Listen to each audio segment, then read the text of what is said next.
राजे, तुम्ही आता या ठिकाणी आला होता, नेमकं विजेच्या संदर्भात काय इथं काय समस्या मांडली काय आणि साहेबांनी काय उत्तर दिलेलं आहे? सगळ्यात मोठा विषय असा होता की उन्हाळ्याची परिस्थिती तुम्ही तर पाहता, तापमान क्षमतेपेक्षा जास्त होत गेलेलं आहे. लोकांच्या म्हणजे गेल्या 2-3 वर्षापासून आपल्या करमाळा तालुक्यामध्ये किंवा ह्या भागामध्ये परिसरामध्ये खूप चांगल्या पद्धतीने पाऊस झालेला आहे. आपल्या तिन्ही धरणांमध्ये म्हणजे मांगी धरण असेल, उजनी असेल किंवा कोळगाव असेल, या तिन्ही धरणामध्ये पाण्याची क्षमता अजून टिकून आहे. लोकांच्या विहिरीला पाणी, सगळ्या शेतांमध्ये पीक आहे. पण सध्याची परिस्थिती अशी की एकाही जागेवरती लाईटचा प्रश्न ते चांगल्या पद्धतीने नाहीच आहे. प्रत्येक जागेवरती कुठं लो व्होल्टेज आहे, कुठं हाय व्होल्टेज आहे, कुठं लाईटच वेळ मिळत नाही. काही शेतकऱ्यांची तर तक्रार अशी आहे की अर्ध्या तासाच्या पुढं लाईट चालत नाही. आणि जर लाईट पूर्ण क्षमतेत नाही चालली तर ह्याचा सगळ्यात मोठा लॉस म्हणजे वॉटर लॉस होतो.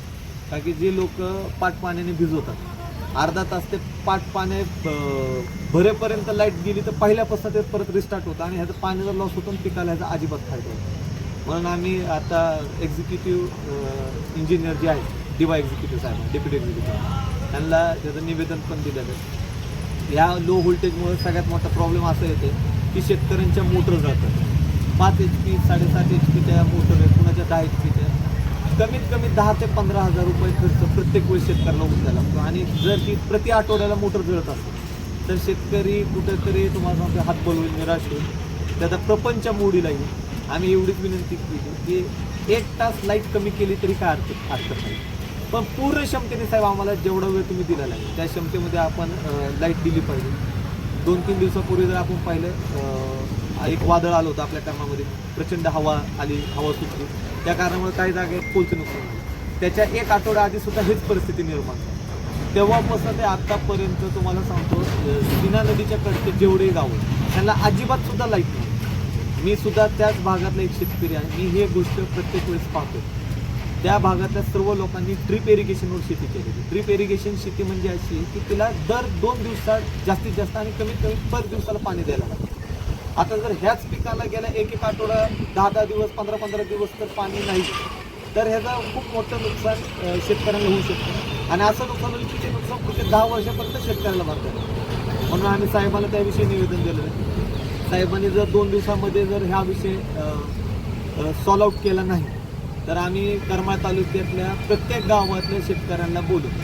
महाराष्ट्र स्टेट इलेक्ट्रिकल डिस्ट्रीब्युशन कमिशनवरती एक मोठा मोर्चा आहे आणि याला मोर्चाला सर्वस्व जबाबदार हे कार्यालय आहे. पर्टिक्युलर असं कुठल्या भागाचं तुम्ही काय म्हणजे ही समस्या सांगितली का संपूर्ण तालुक्याविषयी त्यांना बोललेला आहात? मी जे आता लाईटचा जो प्रश्न मांडलेला आहे हा प्रत्येक शेतकऱ्याचाच प्रॉब्लेम आहे.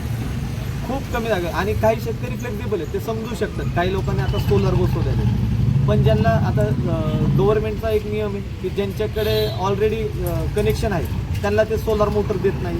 त्यात पण आम्ही मंत्री महोदयांना निवेदन देणार आहे की त्यातसुद्धा तुम्ही आम्हाला सवलती तयार करून दिल्या पाहिजे. ज्यांचे मंजूर झालेले आहेत त्यांना अजून ते मोटर बसलेले नाही.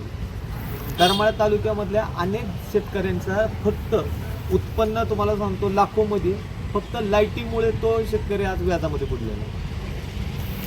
राजे, आपण आता करमाळा नगरपालिकेत ही गेला होता, काय तिथं काय समस्या? करमाळा नगरपालिकेचे अनेक विषय आहेत.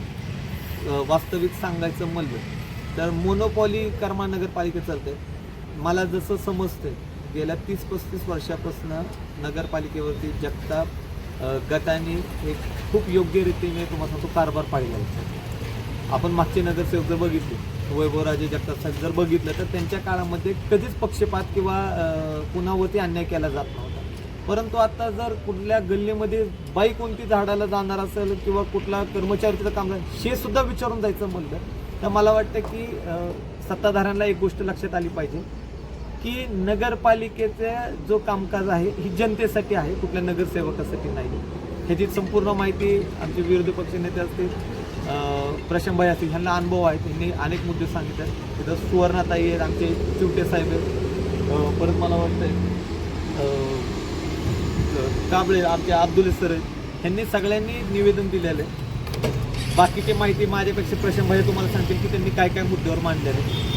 त्यात 7 विहिरीचा पण विषय की आता वैभवराजेंच्या काळामध्ये 2 महिने 3 महिने आधी पावसाच्या आधी जी कामं व्हायला पाहिजे, नालं स्वच्छ होणे, गटरी स्वच्छ करणं, मेंटेनन्सची कामं ती व्हायला पाहिजे. अजून सुद्धा हे कामं सुरू झालेले नाही आणि ह्याला सत्ताधाऱ्यांनी अजिबात कारण सांगू शकत नाहीत. हे काय निधी विषयीचे कामं नाहीत, ही डेली मेंटेनन्समधले कामं. करमाळ शहरामधले अनेक स्ट्रीट लॅम्प बंद आहेत. ह्याला काय निधीची गरज पडत नाही. निधीच्या विषयावर आम्ही सगळ्या गोष्टी समजू शकतो. आम्ही निधी आणण्यासाठी प्रशांत भाईंचा पाठपुरावा मुंबईपर्यंतचा चालू आहे. त्यांनी वैयक्तिक सांगितलं आहे आणि आमची भावना अशीच असणार आहे की आम्ही कामं जेवढे आता शिवसेनेचे असतील किंवा जगताप गटाच्या मध्ये जेवढेही नगरसेवक आहेत हे यांच्या वार्डापुरते मर्यादित नाही, तर हे पूर्ण करमाळ्या शहरापुरते मर्यादित आहेत. प्रशांत दादांनी भाईंनी तुम्हाला सांगतो करमाळ शहराचं नेतृत्व केलेलं आहे. त्यांनी नगराध्यक्ष पदावर सुद्धा काम केलेलं आहे, पण पक्षपात आजपर्यंत केलेला नाही. आता सातगिरीवरती 10व्याचा कार्यक्रम तिथं होत असतात.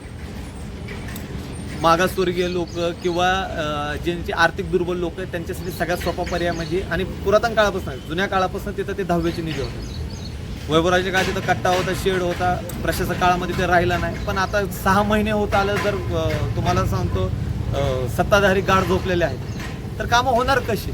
आणि आमचा कुणालाही विरोध नाही आहे. आम्ही वारंवार जी कामं होत नाहीत याच्यावरती आवाज उचलणार आणि आवाज उचलून झोपलेले तुम्हाला सांगतो सत्ताधाऱ्यांना जागा करण्याचं काम असतं. तुम्ही मध्यंतरी मागील वेळेस सुद्धा फॉगिंग मशीन मच्छरांच्या संदर्भात किंवा स्वच्छतेसंदर्भात निवेदन दिलं होतं, त्याच्यावर काय कारवाई झालेली दिसून आली का नाही? 3च प्रभागामध्ये झालं.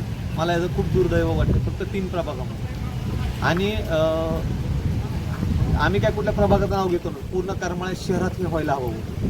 अजून सुद्धा तुम्ही जर कॉटेजचा रेकॉर्ड काढा तर मलेरियाची आणि डेंग्यूची पेशंटची जी काउंटिंग असतं ते किती पद्धतीने वाढलेले बघा. ह्याच्यात मी सांगण्याची गरज नाही. आणि हे लोकहिताचं काम आहे, याच्यात काय पर्सनली कामं नाही आणि हे डेली रुटीनचं आहे. आम्ही समजू शकतो की निधी येण्यासाठी वेळ लागतो. आम्ही काय उगाच कालवा करणार नाही किंवा कोणावर ढकलणार नाही, हे आमच्या म्हणजे संस्कृतीमध्ये सांगितलेलं नाही आणि गटाच्या धोरणामध्ये पण नाही. पण त्यांनी काम तातडीने केलं पाहिजे आणि आम्ही कायमस्वरूपी जे आमच्यापाशी लोकसंख्या ते निदर्शनात आणून द्यायला. आपण करमाळा नगरपालिकेमध्ये विरोधी गटनेता म्हणून काम पाहत आहे, परंतु 2 वेळेस करमाळा नगरपालिकेने सांगितलं की पालकमंत्र्यांनी आम्हाला निधी दिलेला आहे. नेमकं काय? आणि आता सध्या राजेंनी सांगितलं की निधीच्या संदर्भात आम्ही समजू शकतो, निधी मिळालेला नाही अद्याप. पण नेमकं काय विषय? त्या निधी दिला त्यांना, पण काय झालं की बाबा लोकशाहीर अण्णासाहेब भाऊ साठे या हेडखालचा जो निधी आहे तर SC प्रभाग 6, 7 आणि 10 असे 3 प्रभाग होते. तर त्यात समसमान निधी यायला पाहिजे होता, पण तो फक्त प्रभाग 10 मध्येच वापरला गेल्याचा आणि त्यांनी तो वापरलेला आहे. तर आता हा प्रभाग 6 असेल, प्रभाग 7 असेल, हा सुद्धा त्याला लोकशाहीर अण्णाभाऊ साठे ह्या हेडखालचा निधी इथं वापरले जाऊ शकतो. मग एकाच प्रभागावर तुमचं जास्त लक्ष आहे, दुसऱ्या सत्तेचा गैरवापर होतो माझ्या माहिती नाही. त्याच्यासाठी आम्ही फक्त सीओना भेटलो. दुसरी गोष्ट काय की आम्ही घरपट्टी बाबतीत आत्ताच आम्ही परवा दिवशी निवेदन दिलं होतं. घरपट्टीचा ठराव सर्वानुमते झाला आणि 50% घरपट्टी वरील व्याज माफ करायचं होतं. ते अजून 2दा सांगून ठराव कलेक्टर दरबारी असताना सुद्धा प्रशासनाच्या आर्थिक म्हणजे कमकुवतपणामुळे हे प्रशासनाला आम्ही विटीस धरून त्यामुळे ते झालं पाहिजे. हे सगळीकडे झालेलं आहे. बारशे असं अनेक नगरपालिकेत झालेलं आहे. त्याच्यानंतर अनेक बरेचसे बारके कामं होते. बरेचसे शिवूनबरोबर चर्चा झाली. त्यांनी आम्हाला बऱ्याचपैकी आश्वासन दिलं की मार्गी लावतो म्हणून. आणि आज आम्ही MSCBमध्ये आलो होतो. तर काय झालेलं MSCBने मेन रोडला किंवा गावात बऱ्याच ठिकाणी केबल टाकलेली. आम्ही त्या गोष्टीचं त्यांचं कौतुकच केलं. पण केबल टाकल्यानंतर जुने ज्या पेट्या मेन रोडला राहिलेल्या आहेत आणि त्या पेट्या अजून तुम्हाला सांगतो मेन रोडला अनेक ट्रॅफिकला अडथळा आहे, भरपूर काही त्याच्या गोष्टी अजून त्याच्यापासून गाडीच्या घासणं ह्या प्रकार होतात. तर ते पेट्या काढल्या पाहिजेत ना. ते काम तर बंदच पडलं होतं अंडरग्राऊंडचं. वरनं केलं केबल ह्यात सुद्धा समाधानी आहे आम्ही. पण त्या पेट्या काढून एक वाहतुकीला अडथळा होणार नाही अशा पद्धतीने केलं. लोकशाहीर अण्णाभाऊ साठे यांच्या याच्यातून निधी आलेला आहे असं सांगितलं, परंतु तो म्हणजे ज्या प्रभागामध्ये खर्च व्हायला पाहिजे त्या ठिकाणी नाही. मग त्या ठिकाणी विरोधी गटाचे नगरसेवक म्हणजे शिवसेनेचे त्या ठिकाणी नगरसेवक निवडून आलेले आहेत. ते कुठंतरी दुजाभाव केला जातोय का? केला जातोच ना नक्की. कारण तो फक्त एकाच प्रभागात वापरायसाठी नसतो ना. जिथं SC प्रभागातनं उमेदवारी निवडून आलेले आहेत तर प्रत्येक ठिकाणी ते वापरला पाहिजे होता. फक्त आता त्यांनी पहिल्याच वेळेस फक्त प्रभाग 10 मध्ये ठेवलेला आहे. एक सत्ताधाऱ्याच्या प्रभागात गेलेला आहे. आता हा येणारा मग आता आम्ही मुख्याधिकाऱ्यांना बोललो. त्यांनी आम्हाला पॉझिटिव्ह बोलले की बाबा येणारा तुम्हाला 6 आणि 7ला आम्ही देऊ. या संदर्भात बोलू. आता मला अजून एक मुद्दा सांगण्यात येतो की जे निधी आता त्यांनी आलेला आहे आणि जो निधी दाखवलेला आहे, प्रशांत दादा तुमच्या काळात आणि वैभवराजे जगतापांच्या काळामध्ये हा निधी तुम्ही मागणी केलेला आहे आणि तो मंजूर आता झालेला आहे. म्हणजे त्याचे श्रेय आत्ताच्या सत्ताधाऱ्यांनी अजिबात नाही घेतलं पाहिजे. पण मी मनापासून धन्यवाद पालकमंत्री साहेबांचं करतो की त्यांनी तेव्हा मागितलेली मागणी आत्ताच्या काळामध्ये ते दिले. परंतु ही मागणी वैभवराजे जगताप यांच्या काळामध्ये झाली, मान्यता आत्ता मिळालेली, श्रेय त्याचं कोणी घेऊ नये. हे काम कायम करमाळ्या शहरातल्या सर्व जनतेसाठी असणार आहे, जनतेच्या हितासाठी असणार आहे आणि ते सर्व समान पद्धतीने ते निधीचं वाटप झालं पाहिजे. नाहीतर भविष्य काळामध्ये नगरपालिकेच्या ह्या कारभारावरती आम्हाला तीव्र आंदोलन छेडायला लागेल आणि त्याच्याशिवाय आम्हाला पर्याय नसतो.